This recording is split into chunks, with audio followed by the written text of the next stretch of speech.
గౌరవ సభ్యులు మహారాష్ట్ర ఎన్నికల టైంలో ఏవైతే పేపర్ యాడ్లు ఇచ్చారని గౌరవ సభ్యులు అభియోగం మోపుతున్నారో ఒక్క రూపాయి అయినా అక్కడ జరిగిన ఎన్నికల్లో ఇచ్చిన పేపర్ యాడ్లో ప్రభుత్వం ఇచ్చుంటే ప్రభుత్వం పక్షాన మంత్రిగా బాధ్యత నేను తీసుకుంటాను అధ్యక్ష. ఇచ్చి ఉండకపోతే గౌరవ సభ్యులు ఏం చేయాలో ఒక్కసారి తమరు ద్వారా గౌరవ సభ్యులకి ఛాలెంజ్ ఇస్తున్నాను అధ్యక్ష. ఒక్క రూపాయి మాట్లాడటానికి అసత్యాలు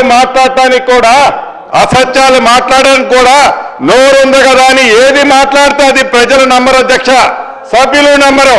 ఒక్క రూపాయి ఏ రాష్ట్ర ఎన్నికల్లోనైనా తెలంగాణ రాష్ట్రం నుంచి INPR తరపున ఒక్క రూపాయి మేము ఇచ్చినట్టుంటే దానికి ఛాలెంజ్ గా ఈ వేదిక ద్వారా సభ్యులకి ఇస్తున్నాం అధ్యక్ష. మాట్లాడు నాగేశ్వర రెడ్డి గారు ప్లీజ్. అధ్యక్ష, వారు మహారాష్ట్రలో మేము పెట్టినామని చెప్పేసి అన్నారు, దాన్ని కూడా చూపించమని చెప్పండి. ఎవరో చర్చ పెట్టండి, మేమేం ఖర్చు పెట్టాము మీరు కూడా చర్చ పెట్టండి. మేము అడుగుతున్నాం ఇవాళ మీరు గొప్పగా చెప్పుకునే ఇందిరమ్మ ఇళ్లలో 4,50,000 పోయినసారి అన్నారు, 4,50,000 ఇప్పుడు అని చెప్పిండ్రు. ఒక్క ఇల్లైనా మీరు కట్టినా అని చెప్పి చూపించండి, ఒక్క ఇల్లైనా మీరు కట్టినా చూపించండి గారు ప్లీజ్. అధ్యక్ష ఒక్క మాట చెప్తాను అధ్యక్ష, గౌరవ సభ్యులకి కళ్ళు ఉండి కూడా చూడలేకపోతే నా దురదృష్టం. ప్రతి మండలంలో మోడల్గా ఇందిరమ్మ ఇళ్లు కట్టి చూపిస్తున్నాం అధ్యక్ష. అంతేకాదు ప్రతి మండలంలో ఒక గ్రామాన్ని పైలట్ ప్రాజెక్టుగా తీసుకొని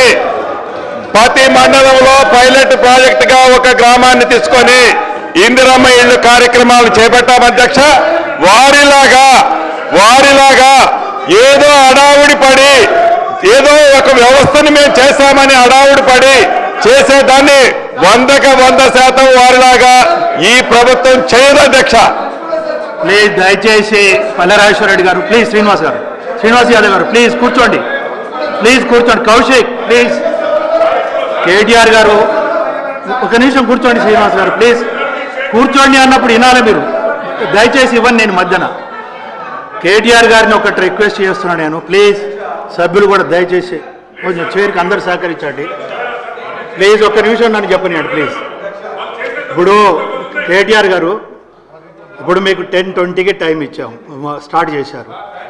ప్లీజ్ మీరు కౌంటర్ మాట్లాడకండి అమ్మా ప్లీజ్ దయచేసి.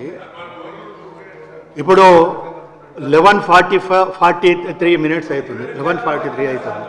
ప్లీజ్ నన్ను చెప్పనియండి ప్లీజ్. మళ్ళీ మీకు నెక్స్ట్ సభ్యుడికి కూడా అవకాశం ఉండాలి, టైం ఉండాలి అని అంటే దయచేసి కొంచెం మీరు ప్రొవకేషన్ కాకుండా మీరు సబ్జెక్ట్ చెప్పండి. 100% దానికి కాదు. శ్రీనివాస్ గారు ఎందరు నిలబడతారు, వెనక KTR గారు నిలబడున్నారు, మీరు నిలబడున్నారు. పల్లెరాజేశ్వర రెడ్డి గారు ప్లీజ్ 5 మినిట్స్ ఇవ్వాలి, మీరు 5 మినిట్స్ తోటి క్లోజ్ చేయాలి ప్లీజ్ దయచేసి. మధ్యన వద్దు సార్ ప్లీజ్ దయచేసి. KTR గారు. స్పీకర్ సార్, మీరు విశేషమైన అనుభవం కలిగిన సీనియర్ మెంబర్ సార్, మీరు గతంలో చాలా ఉన్నతమైన పదవులు కూడా చేస్తున్నారు. మేము సిన్సియర్గా మిమ్మల్ని ప్రార్థిస్తున్నాం సార్, దయచేసి రికార్డులు తెప్పియండి.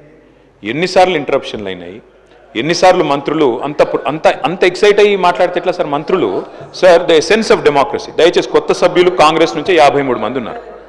The essence of democracy, the beauty of discussion in assembly sir is discussion, debate, dissent. Sir opposition అనేది మాకు we will have our say, the government will have its way, that is the essence of democracy. దయచేసి నేను వారిని మిమ్మల్ని కూడా కోరేది sir, మంత్రులకి సంయమనం ఉండాలి, రిస్ట్రెయింట్ ఉండాల్సింది ట్రెజరీ బెంచెస్కి.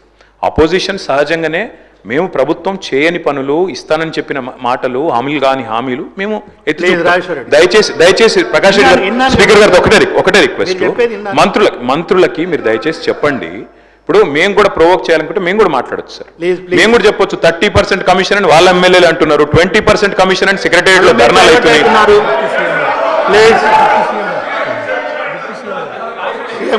డిప్యూటీ సీఎం గారు సార్, రామ్జాన్ మీరు కూర్చోండి, డిప్యూటీ సీఎం గారు మాట్లాడుతున్నారు సార్. చాలా సంతోషం, KTR గారు లేచి చాలా గౌరవంగా మాట్లాడతాడని నేను ఊహించాను, ఓ సభ్యతగా మాట్లాడతాడని కూడా ఆశించాను. లేచి ఏం మాట్లాడుతున్నారు అధ్యక్ష? ఎసెన్స్ ఆఫ్ ద డెమోక్రసీలో డిస్కషన్ ఉండాలా, డిబేట్ ఉండాలన్నారు. సంతోషం.